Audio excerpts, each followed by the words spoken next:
Good afternoon. You are looking live at Milton-Union High School Gymnasium for tonight's TRC girls basketball matchup between the visiting Bethel Bees and the hometown Milton-Union Bulldogs.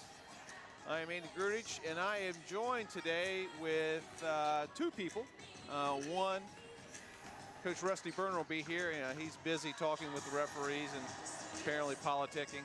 And we have Mr. Steve Pytel. I've been trying to get Steve to interview him for about a year now, and I don't know if it was that long. Yeah, it was. It's been about a year, and so I finally convinced him to come, and he was just going to be a halftime interview, and I said, "Why don't you do the game with us?" And here he is.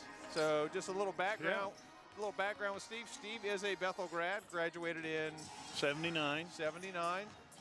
Played. I still have my graduating degree. It was chiseled out in stone. Got it. And then played football, basketball, and track, correct? Yes. And all league. Were you all state in football? No. Were you all league? Did they have all? I was all league, yeah, and all Southwest District and Dayton Daily. They had that Dayton Daily back then. And then for basketball, you were all league? Second team all league. Okay, but your team was pretty good? Yeah, we were 18-3. They only let you play. They only let you play 18 games back then. Right. But my junior year, we were state runners-up. Yeah, so you in went basketball. Yeah, you went to state. Yeah. Were you sixth man on that team? I was. And then your senior year, 18 wins. Yeah. And then what'd you do in track? I still hold the record there, which is really pathetic, actually, because we don't have a track there. Right. And but I still hold the record there. I was just shot disc, and I was in the 4x4 and the 4x1. What's your records in what? The shot put. Oh, okay. What is it? 48, 10 3/4. And what would that get you today? Did that get you to state? No. No. I get to the regionals. Get to the regionals. Yeah. Gotcha. No, the weight training has come so far. Those kids are. Right. Well, heck, that kid from Newton's throwing almost 60 feet there that graduated last year. Right. Playing football up at BG. Yes. And then went and played college football at Morehead State. You know, and I know we've talked a lot about this, but I've actually never heard. How did you get to Morehead State? How did you get recruited by them? I actually was not being recruited by very many people, period, because Bethel had been so traditionally bad for the years when I was younger. And I don't know, we just didn't get much press and this and that. But I had a cousin who played football at UD that was friends with a coach named Tom Lichtenberg, who had just taken over the program. And they recruited me in the spring, and I was asked to come visit in the spring down there when they had taken over, and they picked me up. It was between them or Rio Grande for basketball. Oh, and really? After I took a visit to both, Rio Grande was quickly out of it because it was just such a small school, and honestly, I didn't want to play basketball. Right. Huh, okay. So we will get more into that. Steve actually played 4 years at Morehead State and then went on and got drafted and played in the USFL for 2 seasons?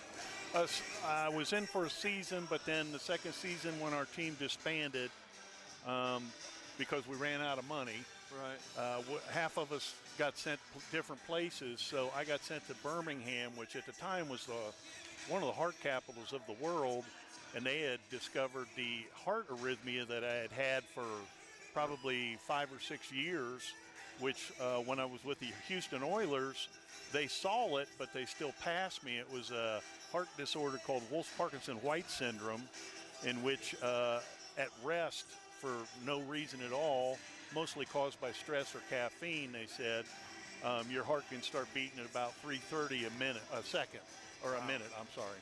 So they said, we're sorry, with that heart condition, nobody's going to pick you up, but we're going to have to let you go. Right. So season and a half. Yeah, so. Okay, so we're going to get into the USFL and talk about his getting drafted and just a little bit about the USFL back then. And coincidentally, the USFL is actually starting back up this spring, so we'll Yeah. talk about that. We are finally joined by Coach Berner, who coming off a huge home victory last night over the Troy Christian Eagles in a very exciting ball game. Are you still, well, one, I'm going to guess you didn't sleep last night. No. Yeah, you get a big win like that, you don't sleep. But I had trouble getting to sleep and calming down, and then I was ready to get up early and get in here with our little dribbler first and second grade program. And you're even more excited about announcing the girls' game. Yes. I mean, you knew Pytel was going to be on the mic with us, so you and I were texting last night, and you talked about Steve being on here. And until then, I was like, well, I think I got to do some grocery shopping, and I got to break down some more film. And then you said Pytel was going to be on here, and I'm like, okay, as long as I get to sit between you guys, I feel like I'm, in one of those beanbag chairs that just swallows you up. So I'm in a good place. So huge win. Blake Broomwell got his 1,000th point last night, which was exciting. At what point in the game was that? Third quarter. Third quarter? Third quarter, and, it was a tough spot because I think he only scored 11 or 13 the first time against them, and they're such a good defensive team. I didn't want to tell Ray too early before the game that Blake was close because I knew he'd use it with his kids. Right. So I meant to tell him, before warm-ups. Well, then I forgot. And I go out about 3 minutes ago before the game, and I tell him, and he goes, well, how many does he need? I'm like, Ray, I'm not telling you that. And then I told him, I said, you held him under that before, and he said it's going to take a miracle, and he was right.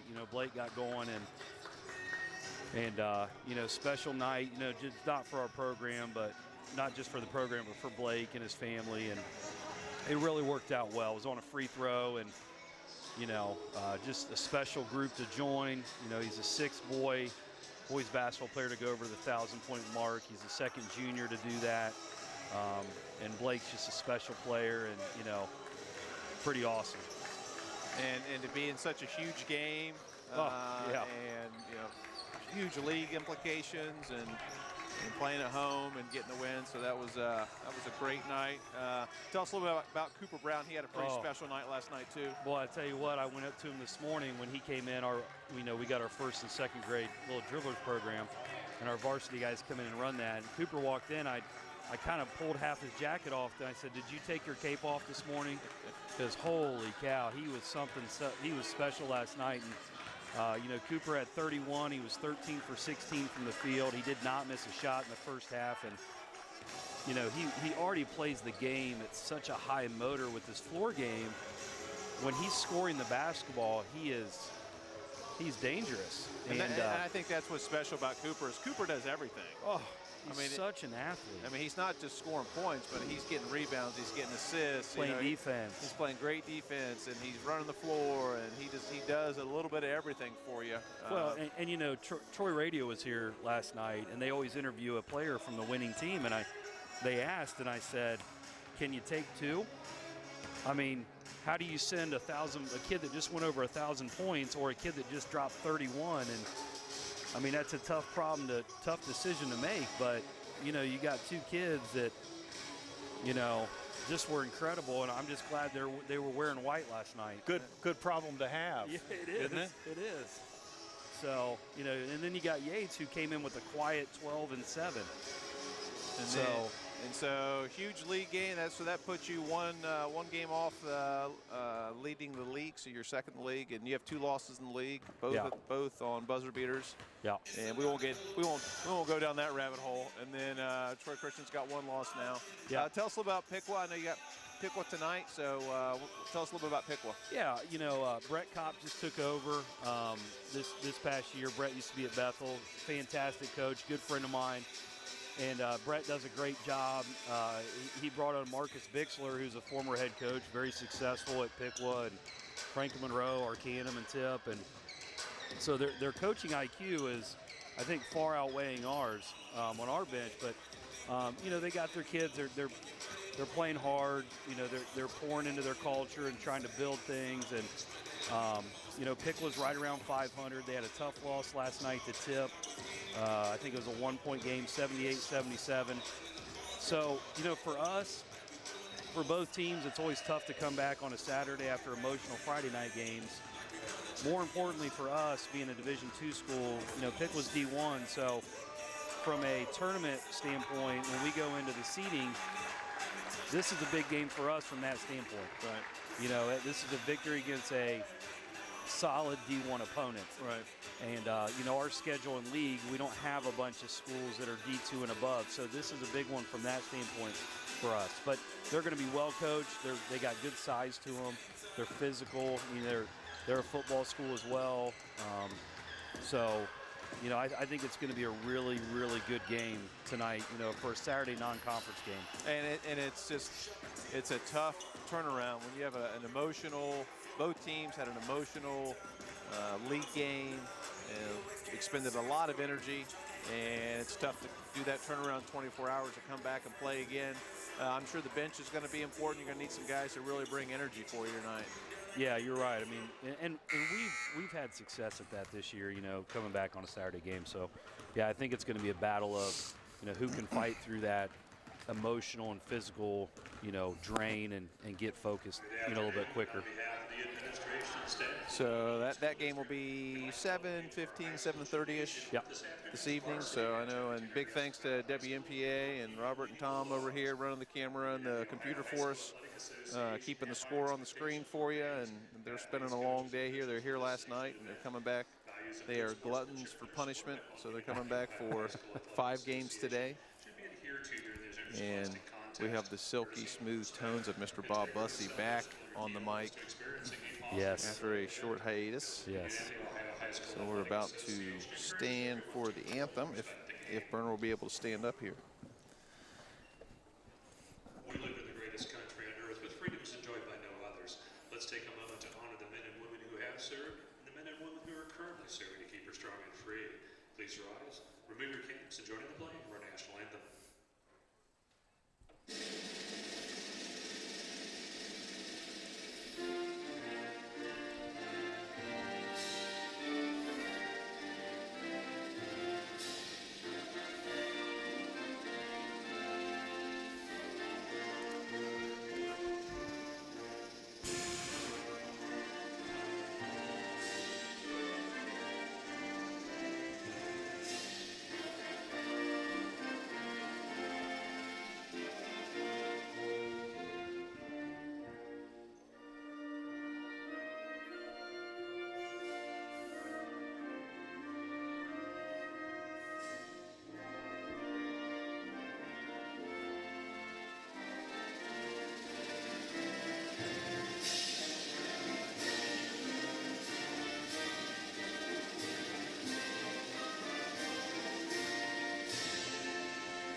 Well, to answer your question, Grill, about me standing there, you know, when you got to go to the bathroom real bad and you're kind of bent over a little bit because you can't stand up straight, that's kind of how I felt.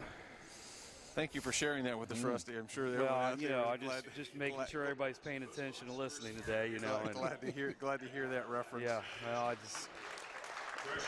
All right, so here we go, starting the lineup. For Bethel, why don't you go ahead and take it away, Steve? Tell us the starters for Bethel.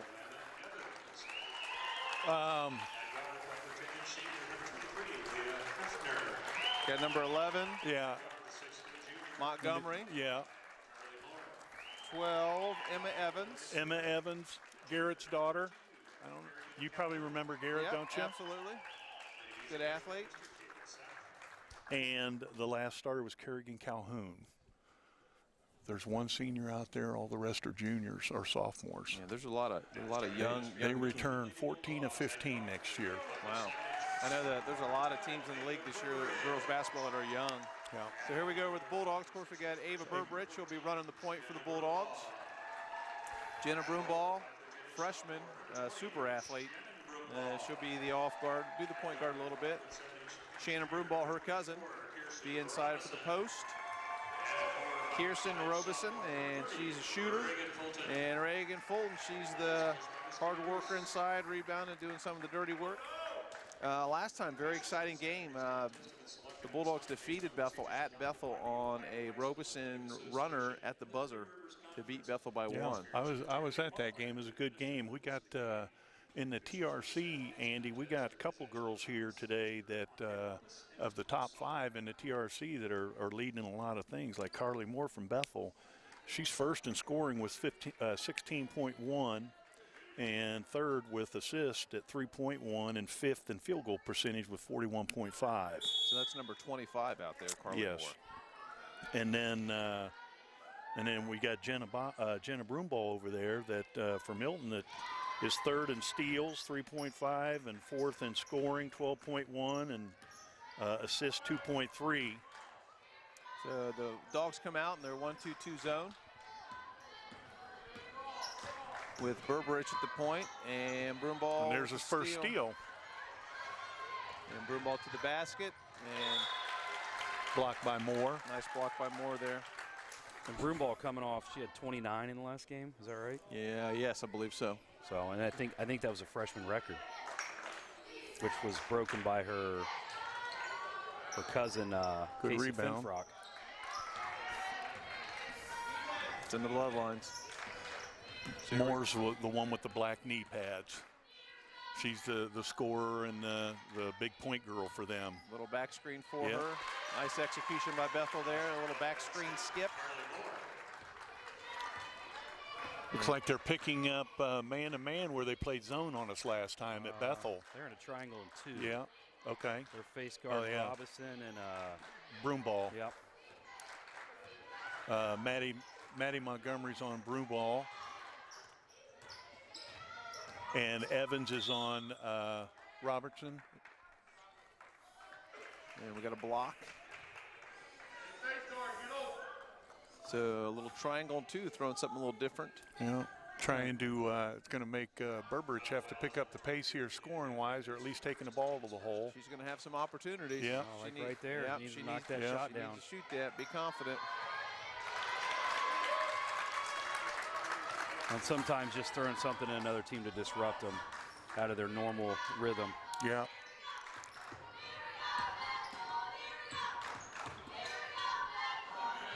Carly Calhoun, Bethel's best three-point shooter. Game earlier this year, she was 8 for 9 from the three-point line. Broomball pushing in transition.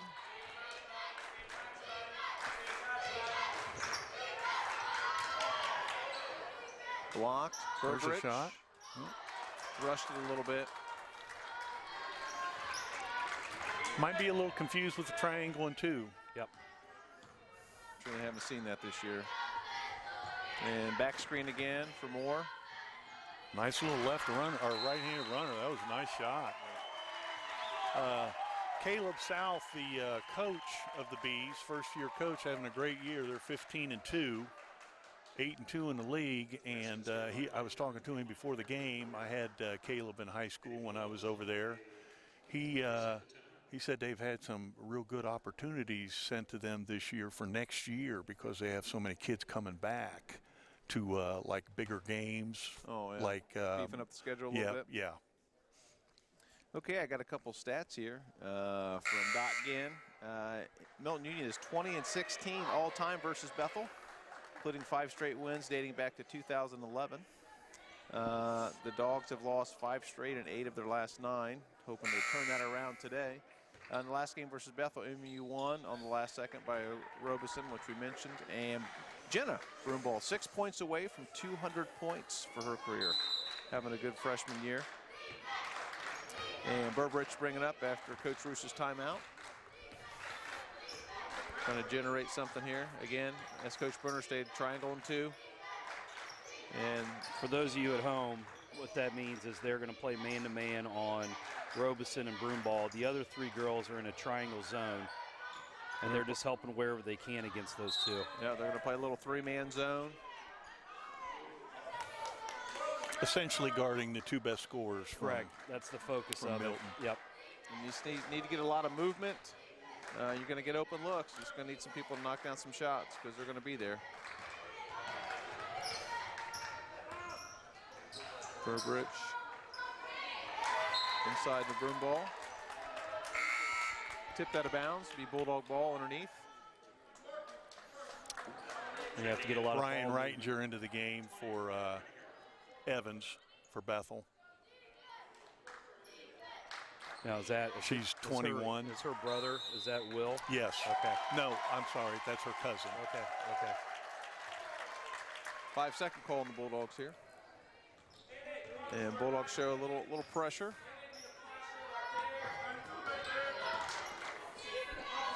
Get back. Yeah. Oh. Yeah, a little push. On broom ball. And Bethel to inbound underneath. Dogs in a 2-3. Nice pass. Real nice. Might have been a Travel. Yeah. Tried the step through move. Travel on Maddie Montgomery. Burbridge set the offense.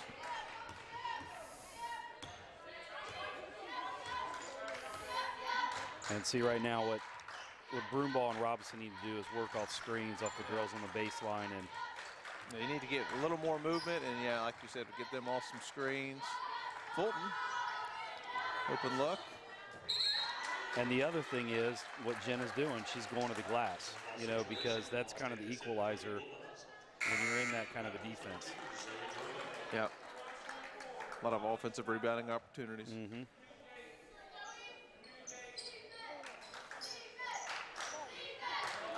And it's going to be a foul on Fulton. Hustle play. Bethel seems to be playing a lot cleaner today.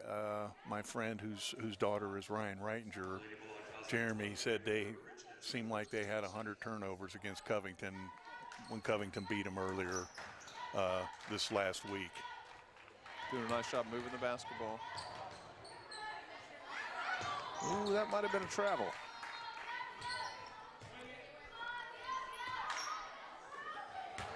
And I'm sure there's a little bit of motivation after the first game, and yeah. you know they've got 2 league losses, and they're in contention for a league championship, and yeah, that's one they probably are looking back on. So I'm sure they're coming in here pretty motivated too. Yeah.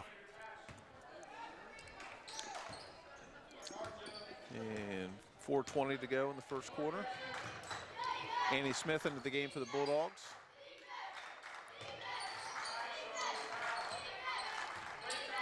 Robeson to reset the offense. Little weave by the Bulldogs. Now they look like they're back in the man, but they're just face guarding those two. Yeah. And even there, changing back to man, just trying to be disruptive to any rhythm that Milton-Union's trying to get. Look to score there, Ava.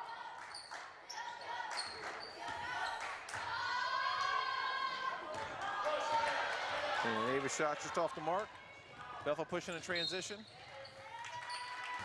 And block on Burbridge. I hadn't really been around the Bethel girls that much. I've only seen 2 games this year, but I was down on the floor talking with Caleb South's mom before the game, and they have good size. Yeah. Their girls are fairly tall and not thin. I mean, I'm not saying they're heavy, but I'm telling you, they are good, strong-looking girls down there. And yeah, athletic build to them. Yep. And backside rebound. Yeah. Oh, got lucky there. Woo. Broomball pushing in transition. Nice acceleration. There you go. And There we go. nice move by Jenna. Strong move to the hoop. Strong. Little coast to coast. That's another way to beat a junk defense. And nice job with the hesitation. Down to Calhoun. Carly Calhoun.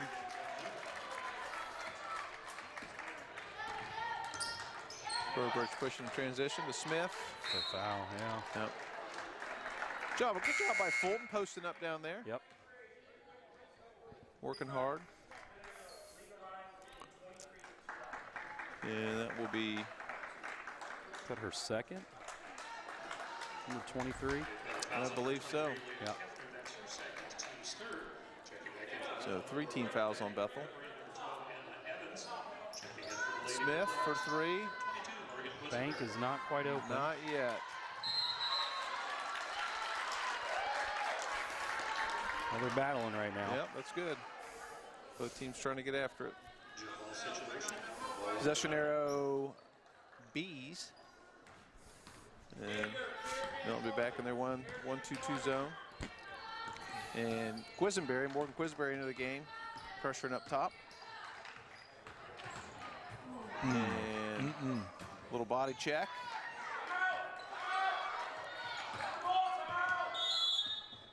And Coach South calls a timeout, 32nd. A little bit of a hockey game there for a second. They like to set the Kerrigan Calhoun up in the corner for those threes, but I know Milton's doing a good job of keeping her out of that corner. And I got the one basket by Broomball, but Bulldogs hanging in there. Okay. Trivia question. Okay. Coach Pytel, you're out of this one because you'll have no idea. Bernard, did you see my my sheet? No, I didn't. Okay, so Steve, you're gonna have to help me anyway. All right. Who am I? 1986. 1986 versus Bethel. I scored 27 points, 31 rebounds. One of the best performances in MU history. Kelly Barnes. Correct. Look at this guy. That's right. Kelly Barnes went on to play basketball at Miami University. Oh, and you got to work a little bit harder on that one. Yeah, sorry. The rebounds gave it away. Yeah, 31 rebounds. It's a lot of rebounds. Man, that's cleaning the glass. That's a lot of misses and a lot of rebounds. Yeah. It was a different game back then, too. Yeah. Yes, these it was. big, long three-point shots that come off so far, it was a lot easier for a person underneath to get more rebounds. Now it's a lot tougher to get a rebound. Yep, your lane cloggers. That's going to be Jenna's second. And Broomballs may have to take a seat for a little bit. She's been doing the best on the glass for Milton, too. Yeah. Even though I think she might be the shortest girl out there. So Coach Roos brings Shannon Broomball back into the game.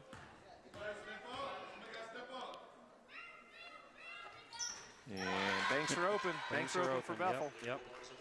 And that was Maddie Montgomery with the free throw. She's a freshman. And we got Morgan Quisenberry running the point. And it looks like we're back in a triangle on 2. And Annie Smith open. The banks are open all the way around. Yes. The banks are open everywhere. Yep. Drive-through, ATM, it's all available. It's all open. Got Annie Smith at the top of the zone now. And Kerrigan Calhoun, deep 3. Long rebound, Bethel grabs it. And Moore with the shot off the mark. She's got that little runner. Got a nice little pull up there. So we got 1:24 to go in the first quarter. Dogs trail 12-4. Little elevator. Well, they never really shut the door.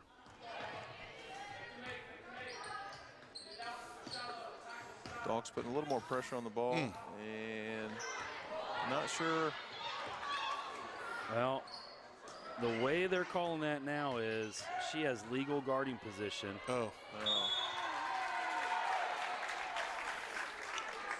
And you just happen to run into a player with legal guarding position. So if they're holding their ground. They can hold their ground. They can go vertical. Well, good. I like that.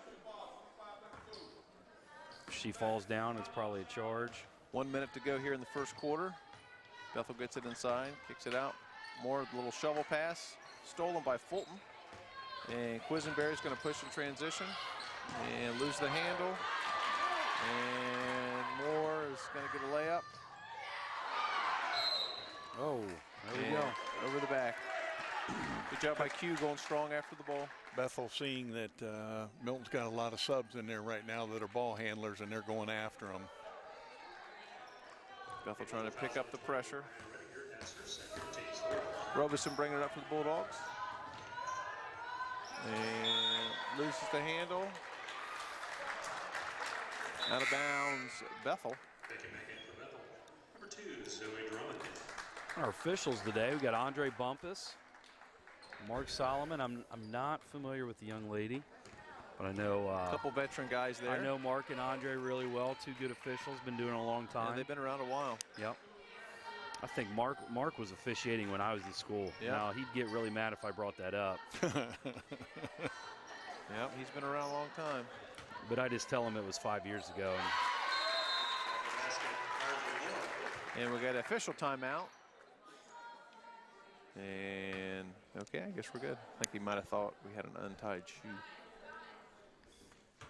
See a couple Bengals jerseys in the crowd today. Yeah. Big game for the Bengals. Bengals. 10 seconds. And another turnover. 5 seconds. And got it off. And after 1 quarter play, we have the Bethel Bees 14, Bulldogs 4. Go ahead. Coach Berner, I talking about this earlier about the scoring, the rebounding. Now, I noticed this, and maybe I'm off, but I don't think I am. I look at the scores. I look back at when I was playing in high school with no three-point line, we'd average 75, 80 points a game. And it seems like there's less points actually averaged now with the three-point shot because so many kids take it, and not that many are that efficient with it. Well, I think what you've seen is you've seen the game being played, and they look as two different shots. You're inside of the arc, you're outside of the arc, and so what's gone away is that 15-foot mid-range game. And I think at the youth levels and even the junior high levels, what you're seeing is those kids are just, you know, they're really blown away by that line. And guess what they do when they come in the gym? They go straight to the line. I would like to call that the Steph Curry effect. Right. Well, yeah, but the problem is they don't really. What I wish we'd see more of is where does Steph Curry come in the gym and go to? Well, he goes right in the paint and he works himself inside out. Yeah, so I think what you've seen is an all or nothing mentality in the game over, you know, what, the 40, 35 years it's been in the game now at the high school level. And, you know, you'll have teams that are just streaky because if they're hitting the three, prime example last night, you know, we're in the 80s and 70s with Troy Christian. We both shot the ball really well from three. First time around, we were in the 40s in double overtime. You know, and I think that's to go along right with your point. So here we go, start second quarter. Bulldogs had the ball. Quisenberry with the spin move, and we got a jump ball. Good golfers do the same thing with the golfing. They start from putting from 1 foot away and work their way out. Well, that's why I start from 40 feet out and work my way in.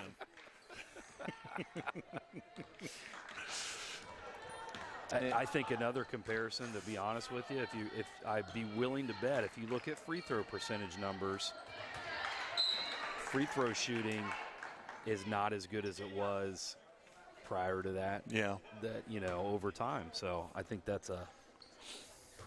don't think that's by accident. And there's that little floater. That is a nice little right-handed shot. You don't see many girls that shoot the ball that way. Yeah, she's got that little gets that corner on you, and then she just has that little runner and has that nice touch off the glass. You see, she probably scores a lot of points that way. And here she is going to the basket. Tough shot. Rebound Annie Smith. And off her leg, it'll be Bethel ball.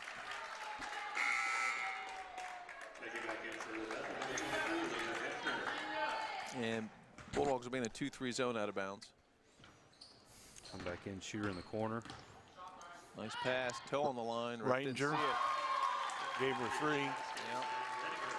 That happens here sometimes. Little joke there on Coach Brenner's expense. We'll take that. Yeah. I heard about that. Oh, yeah. I was actually talking to those guys about it before the game down at when they came out. It's a very popular thing in Miami County right now. I'll tell you, to go along, I think the high school game has changed, really, basketball in general, in the last 10 years, 15 years. Absolutely it has. Yeah. It's a completely different game today than it was 10 years ago. The college game, the high school game. And well, and you can look at Duke And I saw when Krzyzewski was talking to the players when they brought in the guy 2 years ago, the big star, the freshman kid. He's with the Pelicans now. Zion. He's sitting them all down. And he said, hey, you know, I even told the USA players this. You got to be able to do two things. You got to be able to shoot foul shots and a set three if you're going to make it. It doesn't matter. You don't have to jump from three, but you have to be able to shoot a set shot three because that's the shots that you're going to get. Yeah. Good battle by Shannon Broomball, getting a couple offensive boards, can't get it to go. Bethel pushing a transition. A little behind the back. And Bethel to set the offense. Bulldogs still in the 1-2-2. And they're doing a little overload. Trying to overload that side of the floor. Might have been travel. Got travel. Tough call. I think the same, you know, Steve, you could talk on this a lot more than us, but the game of football, I mean, it's just changed. And I think player types, you know, the importance of positions. Like right now, defensive backs and wide receivers are what make the game go. Right. I don't like it. I'm a guy that takes the air out of the football a lot. 15 times a game's plenty for me. That's hard to believe. You know, spoken like a true lineman. Yeah. Spoken like a true lineman. Oh, too many things, bad things could happen when you throw the ball. It could be intercepted, blocked, dropped. So when I was in high school, I think we came over to you guys' place for a 7-on-7. And I think it was one of the first years we really started to do that. What year was that? It would have been 95. Yeah, I wasn't there for that Weren't then. you? No, Okay. I was with 95. I was with the Stallions there at USFL, being a substitute teacher in Ashland, Kentucky. Well, maybe that's where we went to do the 7-on-7. Maybe it wasn't at Bethel. Maybe it was in the USFL. That's how you remember. Well, unless you were over there working with the linemen, I don't remember it. No, I probably wasn't. No, I didn't get thrown in the lineman groups too much. Okay, we got 5:25 to go here in the second quarter, and looks like we're in a boxing one now. They're boxing one Robeson. Yeah. She had a lot of points the first game they went against Bethel. Yeah.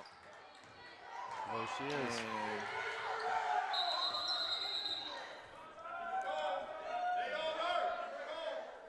And it looks like we got a injured Bethel player. Might have been a little contact there. I can't see who it is. I don't see a number here. Yeah. So we got Stephanie Burdette, the Milton-Union trainer out there, and a couple disgruntled Bethel fans. I didn't make it to Bethel until 1989. I was at Sidney Lehman for 2 years. He said 95. 95. Oh, 95? Yeah. I bet that's when the old head coach went, because I wasn't there for 2 years. When I retired when were after you 95, it was coach who was the coach here. Whitefield? Nope. The coach that was here. Costello. I bet you guys went over there because he was the head coach there then. Yeah, for 2 years. You might be right. I think that's right, because I remember when was your last year at Bethel? We made the playoffs in '94, but that was a '95 graduating year. So I sat out '95 and '96 because my son hated that I was gone all the time, and that's when Costello took over for 2 years. That's right. So you coached like Dusty Beam and yes. Okay. And Jeremy Reitinger, Ryan's dad, is out there. Another three for the Bees there. Kerrigan Calhoun. Well, and right now Bethel's just doing a good job of being efficient on offense, but their defensive scheme right now is really giving us fits. And they're getting some our shots that we're getting to take are tough shots too with Milton. And Kerrigan Calhoun again on count the the break. basket. Nice pass by Moore. Foul by Fulton. And we have Piper Ortiz in the game for the Bulldogs. And looks like she's going out. And we're coming back with Broomball with 2 fouls, and Burbridge back in the game for the Bulldogs. I came back in '97. I was out for 2 years, so Okay. he was there, and then I came back in '97. Free throws That good. would have been my senior year. I'm the same class as Nathan Kopp. Oh, okay, yeah.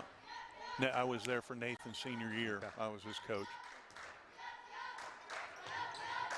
And looks like we're still in a box and 1, but it's going to be on Broomball now. Yep. Fulton. It's a good job. It's good movement right Yeah, there. good ball move by the Bulldogs. That was good. High-low. Good hustle by Q. That was a good look. That was, like you said, good ball movement. Got the high-low. Need to see more of that. We got 4:22 to go in the quarter. Good pass. And right idea. Better execution, but right idea. Yep. And it'll be Bethel ball. Side out. 4:16 to go.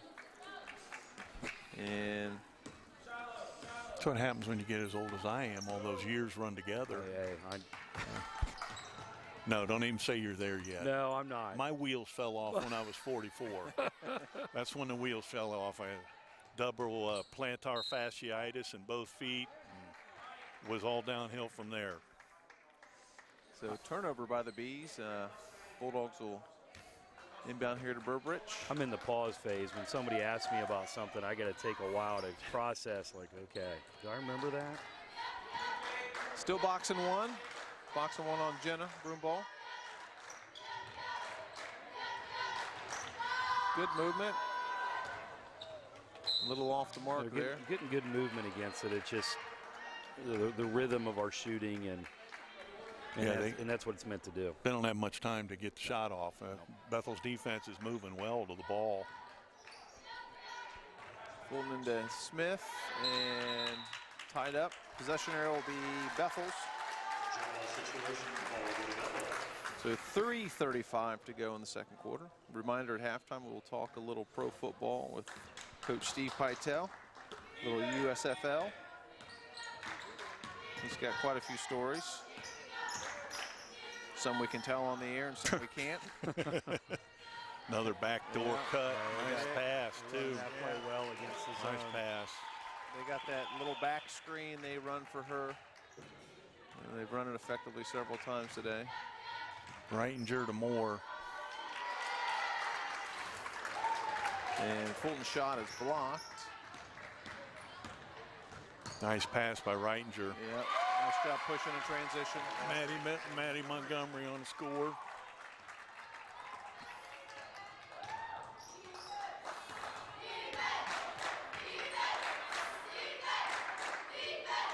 Still boxing 1 on Jenna. Burbridge for 3. There's a good look. Yep, that's Yep. the look they need to start knocking down. That's a shot she can make. Good rhythm on that shot. Nice push in transition. I tell you what, as much as Moore does with the floater, she sees the court really Yeah, well. she does. You can tell she's very poised and disciplined, that when she's getting in the paint, you know, she can put that shot up, but I think she's looking to dish first when she draws the defense. Does a really nice job. Yeah. And Maddie Montgomery shooting 2. I'd mentioned to Andy before we started, she's leading the league in scoring at 16 a game. And you watch her, and as much as she passes the ball, that's impressive. Yeah, she's not forcing shots No, or trying to get shots up. No, she does not have a scorer's mentality. At least from what we've seen today. You know, maybe there's She other doesn't games. know. I think she, from what I've heard from the coach and the nice parents, she does a nice job. Yeah. Now, what grade is she in? A junior. Okay. She's also tied for 3rd in the league with assists. So That says a lot. If you're leading and scoring and 3rd in assists, that's good. Good combination. Checking back in for Bethel number 2, Zoe Drummond. And Zoe Drummond back in the game, sophomore. Robeson inbound. Big skip to Burbridge. Back in their triangle and 2. And see, that's what Reagan come out and ball screen here.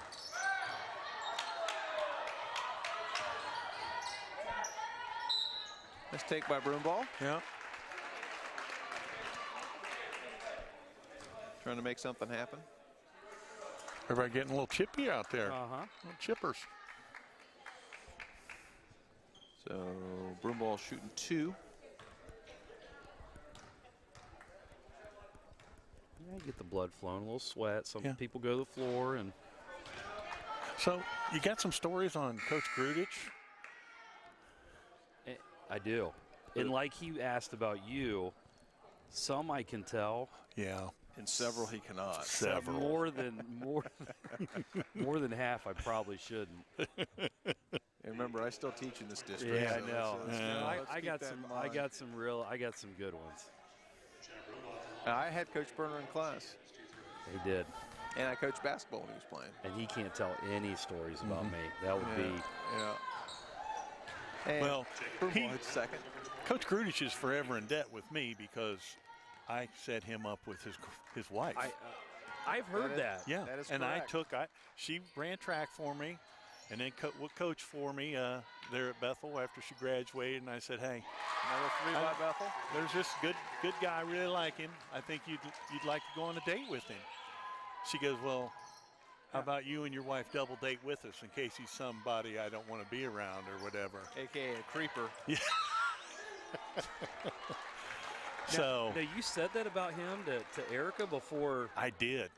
No, I knew him, and I was like, I mean, he was my track coach, and he was a super motivator at junior high. I'm telling you what, his track knowledge. Shot put. Off Did the- you? He shot forgot. put. He has forgotten more than I know. Yeah. Yeah. Oh boy. Yeah, that's when Pytel talked me into coaching track. Oh, yeah, we'll help you. Oh, yeah, we'll help you do this. I never ran track. But I did. I said, hey, come coach at Bethel where we don't have a track, but coach track with me. yeah, I remember I had my 2 distance runners. I thought they were awesome. I was timing in the mile. I thought, man, we are awesome. And our first meet, they were like last and second to last. There's that back screen again. So, yeah, I didn't mind coaching track, even though I had no idea what I was doing. It's a much more relaxed sport than any sport there is. Yeah. I always tell people the one thing about coaching track, no matter how bad your team is, Nice pass. Jeez. no matter how bad your team is in track, you got at least one kid Yeah. that's really good. So you have one. Yep. You always have one positive. Mm-hmm. And turnover on the Bulldogs. We have 39 seconds to play in the first half. Yeah, I've known Gru pretty much my whole life. Back to the 2-on-2 or 3-on-3 days in Tom Kugler's That's right. concrete pad behind his house. Yeah, that was always fun time. There's that little back screen again.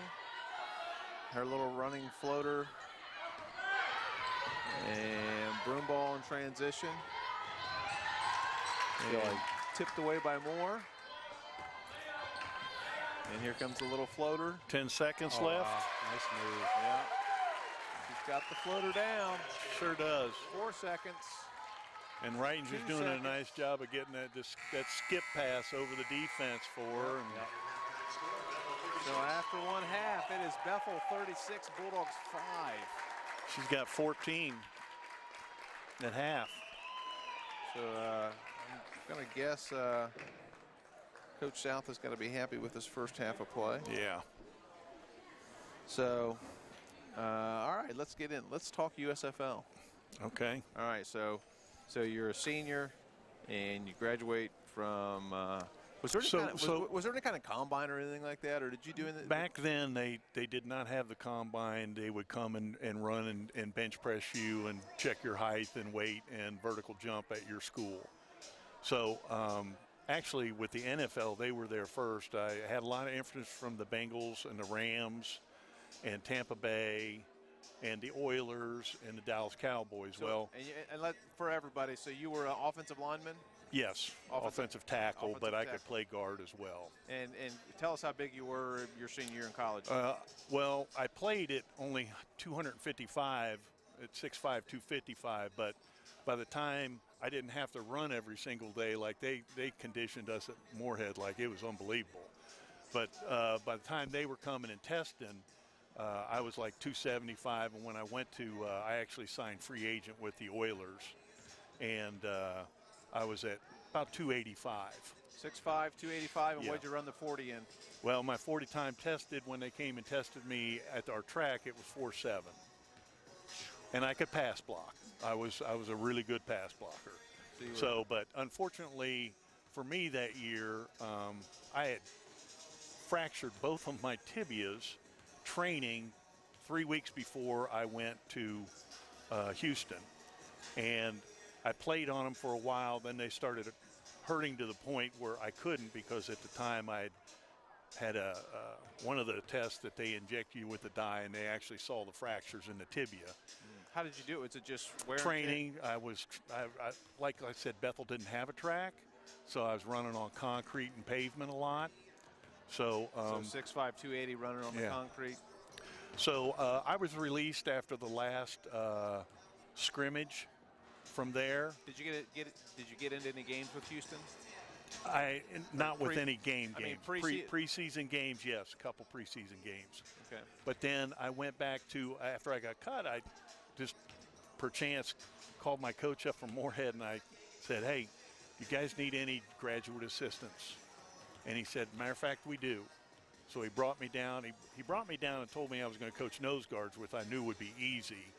But then he brought me in his office and he said, "Hey, I knew you wouldn't come if I told you this. You're going to coach running backs." And I was like, "Why am I coaching running backs?" And they said, "Oh, we'll tell you what to do, da-da-da." And it's the best thing that ever happened to me, actually, for coaching-wise, because it helped me learn backfield action. Right. So anyway, after that year, he got fired. But then I was supposed to get picked up by a USFL team. The Houston Gamblers had my rights, but never brought me in. So I'm down at the time, my girlfriend's house, who is my wife now, and a guy called me up. He said, "Hey, I'm the general manager of the Oklahoma Outlaws. We'd like you to come try out." And second game into the season already. And I said, "I'd love to, but my agent can't get me released from the Houston Gamblers." And he said, "Give me a couple minutes, I'll call you back." And my goodness, 10 minutes later, he called me back. He said, "We got your rights. We want you to come down." So I got up and went down there, and they worked me out for a week, decided to keep me. So then I finished the season there. And we had, you were mentioning that the USFL starting back up this year. There was lots of stars for people who don't remember that played, like Jim Kelly and Steve Young and Herschel Walker. Matter of fact, one of my co-captains at Moorhead, he was a linebacker for the Birmingham Stallions, and his first career tackle in the USFL was Herschel Walker. And impressive. So I went the year there, and I still passed that test with that Wolf's Parkinson White, and I knew I had it. And then I got our team disbanded after that, and got sent down to Birmingham, where my friend was at, and was down there for about a week. And they gave us physicals after a couple days, and then they brought me back in and said, "Hey, we need to give you another, get you on a treadmill and run and inject this stuff into you. We think you have this disorder. Does your heart ever beat real fast?" And I said, "Yeah, it does." So then they found out it was Wolf's Parkinson White, which was really a blessing, right, that they found out what it was, because it's very dangerous. And then within, I don't know, 5 years, at the time they had to do open heart surgery for that, but then Cleveland Clinic came up with a way to do a radio frequency ablation up through your arteries through your legs, and I had that taken care of, and that was actually a big blessing. And then I coached in Ashland, Kentucky for a year, and 2 years at Sidney Lehman High School, and then 27 track coaching years at Bethel, and I think I coached 21 years as a Bethel coach, 18 a head coach. So tell us. So you sign with, you get your rights. So what happens? So you just drive to Oklahoma? No. They gave me a plane ticket. I fly down there. They work me out, decide to keep me. I only had a couple days worth of stuff, so they fly me back home, get, suitcase full of stuff, and then bring me back out. And basically, since I was there at the 4th week, and they said, you know, we play 16 games, 16 or 14, I can't remember. Don't worry about getting an apartment. We're just going to keep you at the Hilton the whole time. Nice. Yeah, that was painful. It was awesome. My mom taught me how to make my bed every day. I never had to make it again. Yeah. So you start practice, right? Yeah, and basically I was on the, you know, I had to learn the offense, and I was on the practice squad for probably 8 games, and then I made the travel squad after that, and was on the kickoff return team and extra point and field goal team. And I've probably on the depth chart, I was the 3rd guard. When I was with the Oilers, they were waiting on Bruce Matthews to sign and come his rookie year.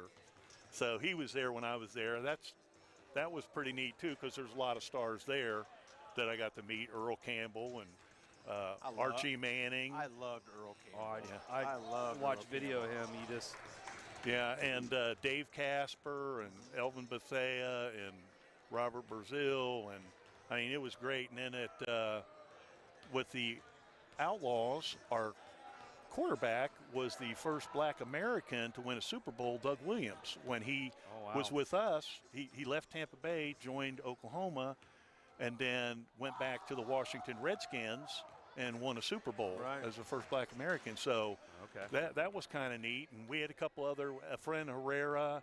I don't know if you remember the commercials that he used to do for the Miller Lite. Yeah.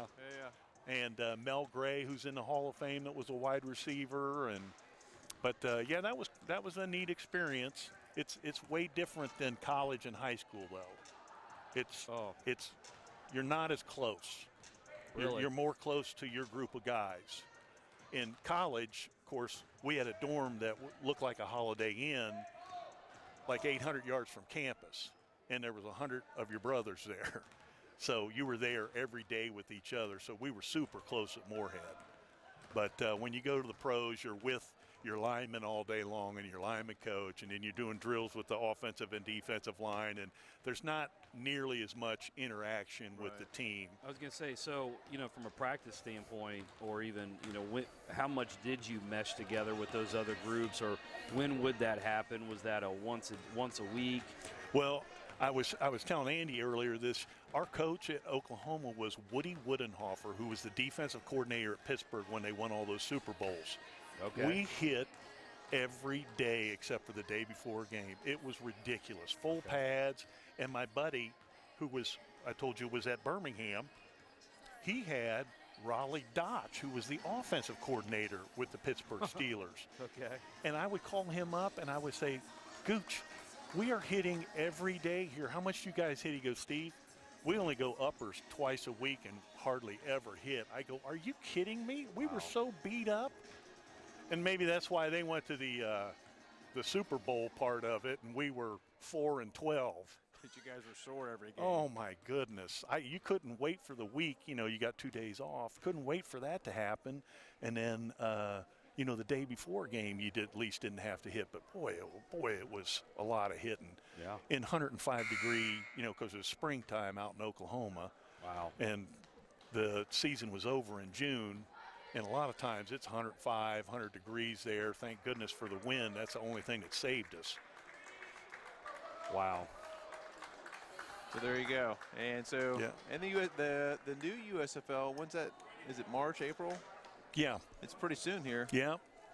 And they might be using that kind of as a developmental league for. That's what I was going to ask. Is that the purpose behind it? I think that's the purpose behind it, and it'll probably be funded by the NFL, so it might not go under. So the reason why we went under, because, you know, at the time, it's not a big deal now, but in 1984, when Doug Williams was making $2 million with the Oklahoma Outlaws, that was a lot of money. Oh, yeah. So here we go. Start the second half. Most of the NFL guys weren't making that much. Well, that's what they had to do to get the stars. To get them to come over.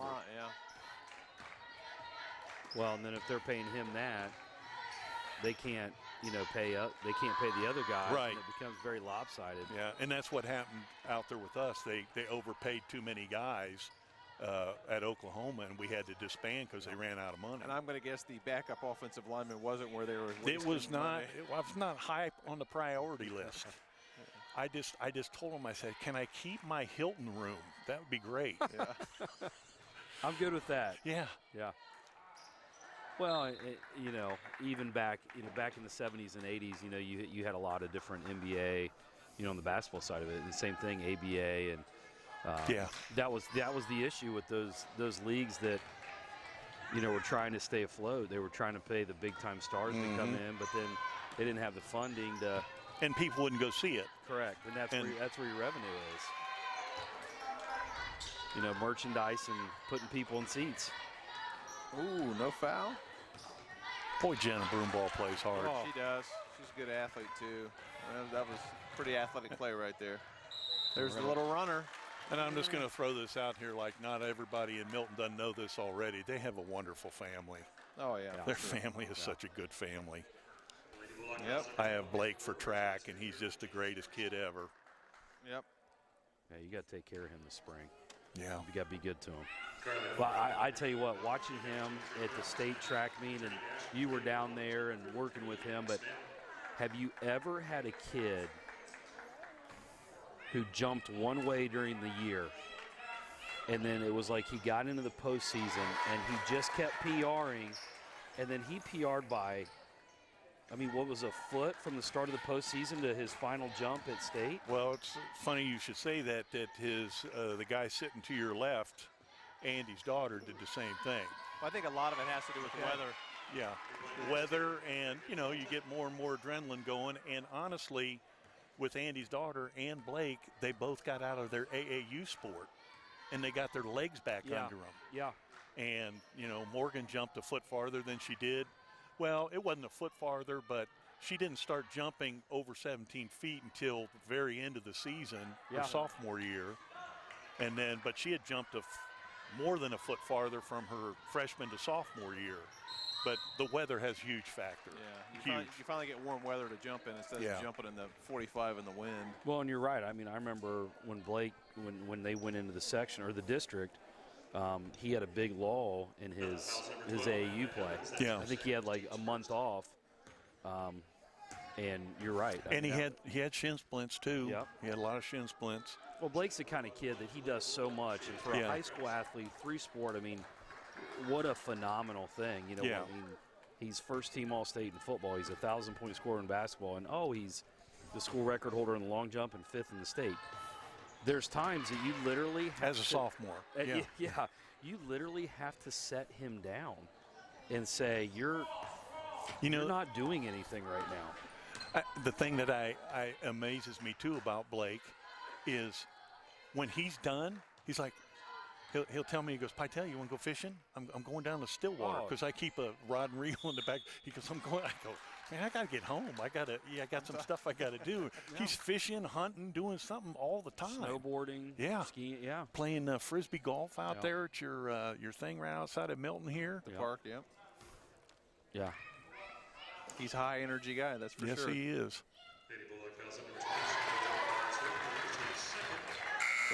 Looks like we're going to have Morgan Quisenberry back in for the Bulldogs,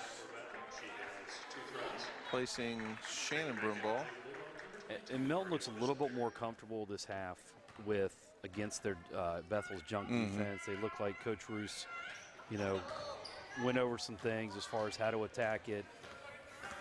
It's the best part about halftime is, you can adjust to those things. And, where are the sweet spots that you want to attack. Triangle and 2 there, Gardner, Robeson, and Broomball. Bethel. Bulldogs in their 1-2-2 zone. Ooh, yeah. Yep. Well, Bethel has successfully shut down Robertson, haven't they? Yep. Yeah. She's scoreless, and Broomball's got 4. Checking back in for Bethel, number 2. My first year as a head coach here, I was telling the story the other day about, and this goes into Triangle too. We were playing Miami East, and Alan Mack is, the success, and he's well known for running a 1-2-2 zone defense. That's just what Alan Mack did for 25, 30 years. Forever. And we played them here that first year, and what people aren't seeing is that zone was so difficult to attack. You'd spend the whole week prepping for it. You get your kids comfortable, how to attack it, where to attack. And we show up here, and they come out in a triangle and 2. And, I mean, it was so demoralizing because now our guys are going, hey, are we going to do – nope, it's all out scrap. We got to do something All that different. work we did all week, throw it out the window. Yep, and it was the great – I mean, later I went, wow, you know. But it does. Covington used to do the same thing with Hulsman. 1-2-2. Boy, oh boy, that was a tough zone. Well, and Allen's a Covington guy. Yeah, that's where Matt got it. You know, that whole coaching tree between Roger Kraft and Hulsman, Steve Fisher. Yeah. I mean, that Bethel team that won state. Yeah. With Witt and Plunkett. Well, I mean, Fisher was their coach. Yeah, they were a 1-2-2. You know, they got out and pressured a little bit out of it, but. That was Reagan Fulton with the basket. And Broomball in transition, little Euro step. Reagan's got 5 this half, so.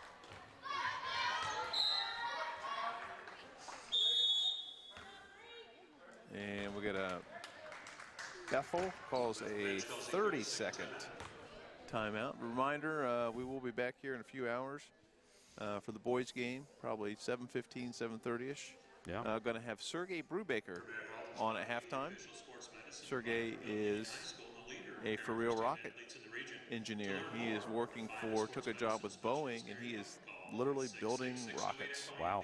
So he's been to NASA and toured the facilities at NASA, and so it's going to be interesting to talk to him about that. Yeah. So he'll be on at halftime, and see if the boys can. How many games you won in a row now? 8, maybe? 8 in a row. So see if the boys can keep the streak running. Just one. Well, Just worry about the last one and the next one. We won 1 in a row. That's Coach, right. Our record 0-0. Are you guys 3 this year? D3? No, we're D2. D2. We dropped 40 Wow. kids in enrollment, and the state decided not to recalculate because of COVID. Yep, they didn't do any counts this year. Jeez. Yep. We'll be 3 next year. Well, same thing with football. We should have been We should have been 5. D5. should have Yep. been 5 this year, but we weren't because the and- state didn't do counts. And Bethel was 4 Ugh. or 5 and should have been 4. Right. Yeah, when you look at the school counts around the area, I think we're smaller than at least 4, maybe 5 of the schools that are a division below us because the count didn't happen. So, but, you know, in D2, I think our guys are playing with a lot of confidence, and, Yeah. you know, it's you avoid some of the hammers as long as you can, you know, the Alters and the Dunbar and Trotwood and, you know, Tip, those guys are just Chaminade, Julianne. Yeah. Yeah, D2's tough indeed. It's tough. It's a bear. Yeah, yeah. And Alders for real this year. Well, I mean, Oakwood. I mean, Yeah. we played them. I mean, they're very, very good. I mean, they're ranked 8th in the state. Alter, I think, 2nd in the state. And then you got 3rd with Marshall. You got Dunbar. You've got Ponitz. You got Bellbrook. I mean, it's Murderer's Row there. Yep, it's Not a whole lot of hammer avoiding you can do there, Coach. yeah. I think you're in the avoiding. hammer department. Yeah. It's just whether you're facing a ball peen or a sledge, Oh, right? ooh. But you know what? I think our guys, I don't really think they fear anybody, this group that we got. It's which good, is and they shouldn't. Playing confident. And, Yeah, absolutely.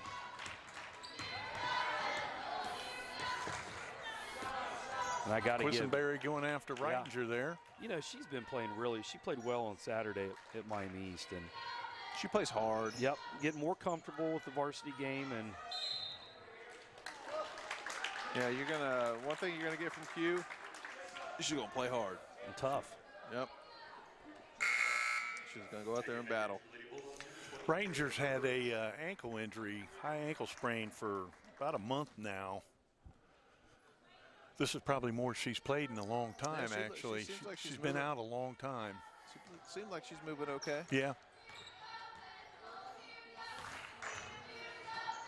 Oh. And looking at Reagan's face, I think it's kind of the same thought we had. I'm not sure. I think that's the old adage of it looked like a foul because she swatted down. So I got to give a shout out to my daughter at home watching the game, Campbell. A little under the weather. She's a little under the weather. Her mom's working her on her makeup schoolwork. She's watching the boys' game last night, and her dad was going to be on. I'd give her a shout out. So that's right. She's probably smiling ear to ear. So Campbell, Daddy loves you, and hope you feel better. Hope Campbell. you start feeling better. Deep three. Oh, wow. That was a deep Kerrigan Calhoun, way downtown. That was NBA. And Burbridge in transition. Broomball splits the double team, loses the handle, and bees are out in transition. You know, you're talking about being Division II because they didn't make those recounts. I can't tell you how many times we at Bethel, we were 7-3 and didn't even come close to sniffing the playoffs. Yeah. And then they go to 8 teams. Now they're and now it's basically everybody's in if you get 4 wins. Yep. It used to be real frustrating because I know a couple of teams that we could have played with, and until you run into a MAC school and then you put sugar in your gas tank so you can't make the game. It was a nice move by Burbridge there on that layup. Yeah, it definitely it made a difference. I mean, when I was in school, it was 4 teams. Yeah. Yep. And then it went to 8. And you know, my sophomore year, we beat, you know, our non-conference was Northmont, Butler, and Greenville. Wow. And Greenville had, in my sophomore year, Northmont won the GMVC. Butler was 500, and Greenville was 9-1. They had a guy named Matt Light. Oh, I remember him. Oh, yeah, played for the Patriots. Yep. He was Tom Brady's blind side for a long time. And so we beat Northmont that year. We ended up going 3-7. They went on a run and won their league. We almost got in with 4, and I'm going, man, if it would have been 8, we would have got in at 3-7. Just because of that win. We got so many points off that win. I remember that game. It was a huge win. It was a fun game. Bethel patient here, moving the basketball. Burbridge with the steal. And good hustle play. Well, it's good to see our girls continue to battle. Yeah, they are battling. Good hustle play by Emma Evans. She's a freshman. Oh, I got to thank you for the shout out. There you go. Burbridge for 3, a little short. If anybody knows my daughter, she does not sit still. And quite honestly, neither does her mother. So those two right now, they're probably driving each other crazy. Glad I'm not there right now. No, I'm just kidding. Yeah, the amount of coloring books and reading, and I'm probably watching a bunch of Hallmark movies. Oh, Christmas season's over, Coach. It doesn't matter on Hallmark. It's the same movie, 3 different versions. Yeah, different people. Yeah, same actors. Always the same thing. Kiss there at the end. Yep. Yeah. And then it's over. Yeah. That's I try to watch some of them with her. Steal by the Bulldogs. She's gonna get an easy bucket. Oh, wow. Oh, and then it bounced. Oh, might have gotten away with that. Looked like it might have bounced off her leg. They are not letting her get anything easy. But yeah, you know, I try to watch some of those Hallmarks with her, and it's the same thing. You know, local girl goes back home, and she's got a boy back, and you watch, you get really invested into it. And the last scene is they kiss, and then it's the credits, and I'm like, that's it. So did you two really just critique Hallmark movies? Yep, we did. Yeah, it was more me. Steve just went along with it. Yeah, I did. Gotcha. I was kind of feeling sorry for him as he went along there. And it was a rough Christmas break at times.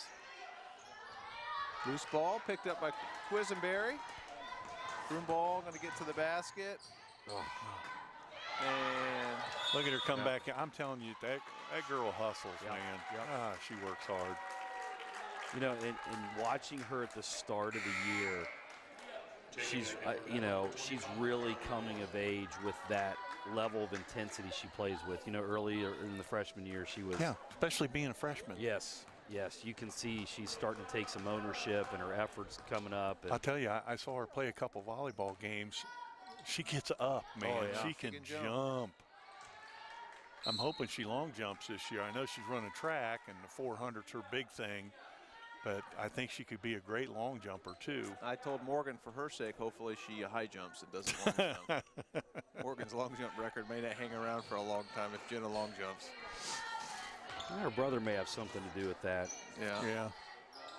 Nice steal by Burbridge, 5 seconds. She's got time to get to the basket.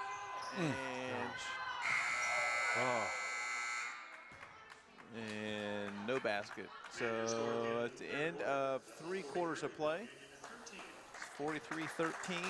And Jenna needs 6 to reach 200. Don't know if she's going to get there. What does she have, 4? Yeah. She has 4, so she needs 1 basket to reach 200 for her career.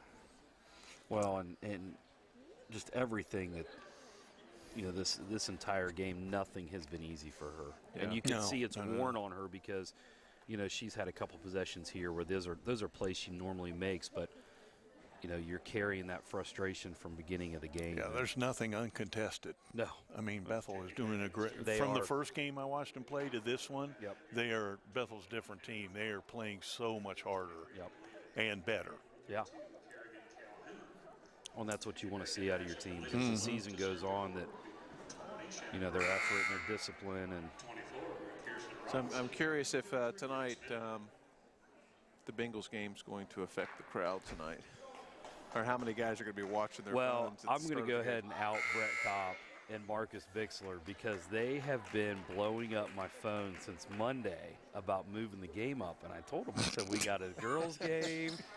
And so they were working me. They took turns. Brett was texting me, and then Marcus texted me, hey, so freshman game starting at 10 a.m.? I'm like, I'm surprised he didn't say, hey, let's start the varsity at 10 a.m. Let the freshmen go at 9 tonight. Now, we did that one year when the Buckeyes played in the national championship game, and we played Valley View that night. We moved the games up to, like, I forget what it was, but it was like 1 and 3 or 2 and 4. We moved the games up to well, you know what I told him? Mark told me this. He said, well, just tell them we'll coach their team. Yeah, we got it. Fulton can go coach Piqua, and I'll coach our guys. Yeah, that'll work. That was our solution. We told them we'd have a hospitality room in the coach's office with the game on. So that was big of you guys. Well, we thought we might get pizza. We're just going to get snack-sized Dorito bags. Oh my! Hey, it's a party, not a play date. Okay. Yeah. Well, those are great commercials, aren't they? I love them. Oh. So the big question would be, what if it was the Browns playing tonight? Oh, boy. Moore working hard underneath there. Where would Coach Lane be with that if it was the Brownies playing Well, tonight? Mark's stance was we only make those adjustments for the Buckeyes. And I wanted to say, that's coming from a Browns fan right now. Yeah. Bethel out in transition. And layup off the mark. You know what, though? She used left hand. Yeah. I mean, she's got a lot of skills, man. She's going to be a player. I'm impressed with her. Yeah. Just her. And she can dribble really well with either hand as well. Her floor game, her IQ, her. Yeah, I was impressed with her vision. She sees the floor really, really well. I mean, she's got 17 right now. You would never guess it. Yep, I think agree. It's been a quiet 17. I agree. Because you've just been more impressed with her passing. Yep. I mean, right there. That's not an easy pass. Tell you what, she runs the floor, too, and there's another steal. Oh, look at that. Nice pass. This is a real nice pass. Yeah, it was. A scorer wouldn't have gave that one up. 2-on-1. No. Somebody goes after and Yep, you're right. tries to put that in for themselves.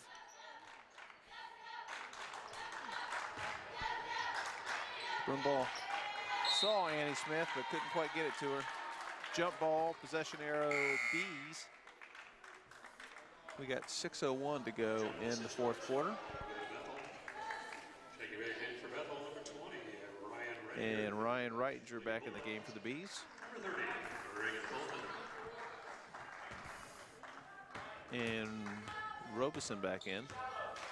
Well, and when you have a point guard like her it makes the game so much easier from a coach's standpoint. Yeah. Ball lost the handle, found it back. And loose hot ball. potato. And I mean, they've got, I know these girls, the Milton girls too, play different sports. The Reitinger girl was the TRC soccer player of the year. Really? Yeah. Okay. Led the league and at least tied, I think, in goals.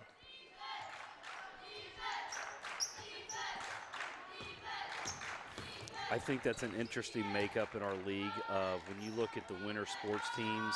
Yeah. How the teams are kind of balanced. That's 7 for Reagan. This is might be a career high for her tonight. probably getting close, yeah. But you look at the makeup of some of the basketball teams, and you go, hey, all their guys play. Like everybody looks at Milton, they go, hey, most of those guys are football guys, and you look at Bethel and Casey Kesey, those guys, they're soccer guys. Yeah. And Troy Christian, they're soccer guys. So I think that's kind of a neat makeup how the pods of groups. How's Miami East? Well, I haven't seen them yet this year. I don't know if those guys, many of those guys do. Jacob Good Roth, pass. he plays football. Yeah, Roth played football. Enos doesn't play. Enos should play football. Yeah, I he mean, should. Now, I know he didn't play because he's coming off his injury from last year, but I'm going to tell you what, from a physical standpoint, he just he's built like a football player. You mean he's built like his dad was I an have NFL no player? idea where he got. Listen, I'm going to tell you a story about Curtis Enos. I got a story, you probably too. got a better one. Oh, well, let me tell you, this is non-football related. Okay. We're back in those days, of course, no phones, this and that. His sister's volleyball team's over at Bethel playing, and this is when I had Jason Reisner and these guys that were, the basketball team wasn't so good, but our football team was good. We were 8-2. I remember that guy. And so I told him Curtis is averaging 400 yards, 5 touchdowns a game, 6 touchdowns. He's unstoppable. Already has 2,000 yards rushing. So I look at our guys and I go, hey, you guys, I can call Miss Sinowal up and we can forfeit and only lose 2-0. What do you say? I'd rather lose 2-0 than get beat 45-0 just to tick off. I'm trying to make them angry. Yeah. They go, we're not forfeiting. Blah, blah, blah. So I went up to Curtis before the game. Well, I plastered it up on our board. His sister at the volleyball game took a picture of it and went and showed it to him. They developed it. At the game, the rumor was going around that I was saying it because he was a black African American. Curtis, let me see you before the game. Go over to him. I go, Curtis, it's not. Oh, coach, I know my sister. Da. And I said, well, hey, I'm really proud of the great season you're having. And he was real nice about it. Yeah. And he turned. I said, well, you have a good game. We're going to try and stop you. And I smacked him on the butt. And that was the hardest butt I've ever hit in my life. I'm going to tell you what. I tell the kids, even all my players, I go, I thought I hit a rock. Oh. That thing. And you know what? In the 4 years we played him, he scored 1 touchdown on us, and it was receiving. He never had a rushing touch. Our kids love playing against him. In his senior year, when he was averaging 500 yards a game and all, we held him to 100 yards. He was Mr. Football that year. Yeah. He was. Well, I remember I was an 8th grader. Now guess what? Jenna is finally going to get a chance to get her 200th point. And these are going to be the easiest shots she's taken all day. Oh. So I was an 8th grader when Curtis was a senior. And, of course, pre-internet and all this, you read the newspaper, and we read about this guy who was just putting up a gazillion yards against people. Defensive backs would avoid him when he broke through the line. They would run next to him for a little bit, and then, of course, he'd outrun them. He'd have games with 5 carries for 180 yards. Yeah. Well, he had had against, I can't remember what team. He had like 500 yards, 7 touchdowns, or something like that. I think it might have been Arcanum. I want to say it was Arcanum, and then he played against somebody, and they cracked a rib. Bradford. Okay, that was it. Yeah. You're right. So we had decided, we had talked to one of our parents into dropping us off when they played Covington. Because Covington was a good football program, but we didn't care. We wanted to go see Curtis. Mm-hmm. Well, that day, you start hearing rumors, pre-internet, that Curtis wasn't playing. He had a cracked rib, and he was not going to play. We're like, we didn't care. We just wanted to see him. Yeah. Even if he was on the sideline in street clothes, we didn't care. So I never forget walking into Covington Stadium, assuming we're going to not see him play, and you walk in, and there's this mountain of a human being. Yeah, he's huge. And he wore 22 all through high school. Or, yeah, 22. But he had number 1 on. And I'm sitting there, and I will not name this friend of mine, but he is the tech director at Milton-Union, or one of the tech guys at Milton-Union Schools. His first name's Joe. Looks over and goes, hey, they got another really big guy like that? I'm like, Joe, that's him. Yeah.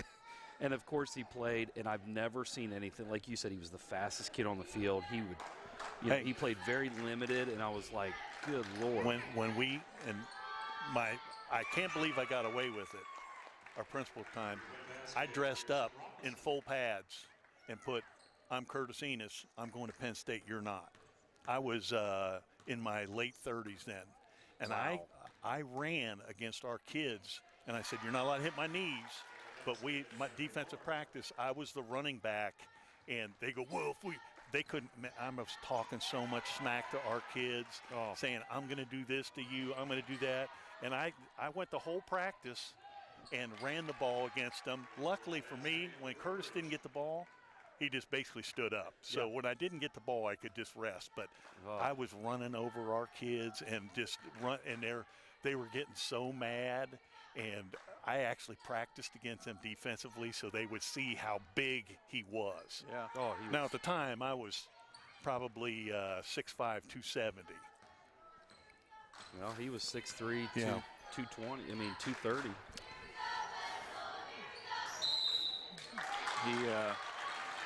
He was special. And my brother lived in Pennsylvania, and so for about 3 years, I had a Penn State jersey, number 39, and I had Penn State gear, and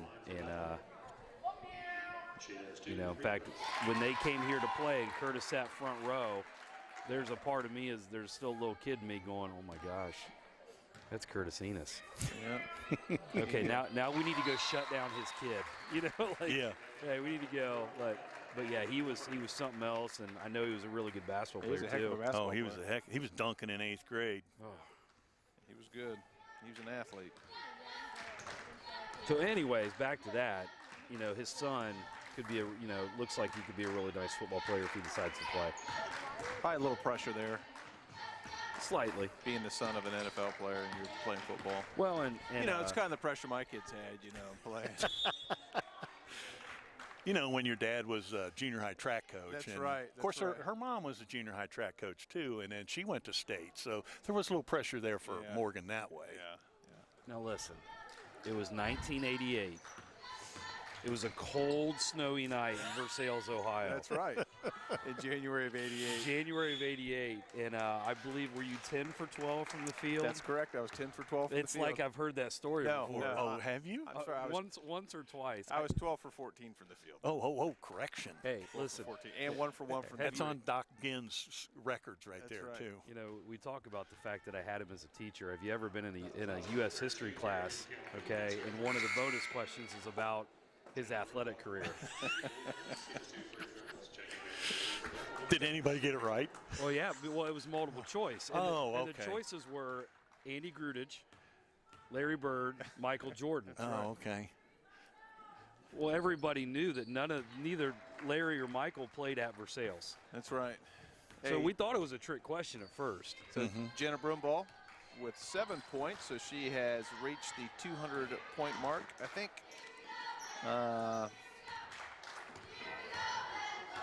She's not the fastest to reach it, though. And the fastest was? Well, I'm going to guess. Kristen Dickinson. And it's not Casey Finfrock. Well, I don't think it's. Can you give us a hint? She played in the 70s. Oh. How about Margie one of the Coate. broom balls? Margie Coate. Margie Coate. Margie Coate's got some Bethel ties.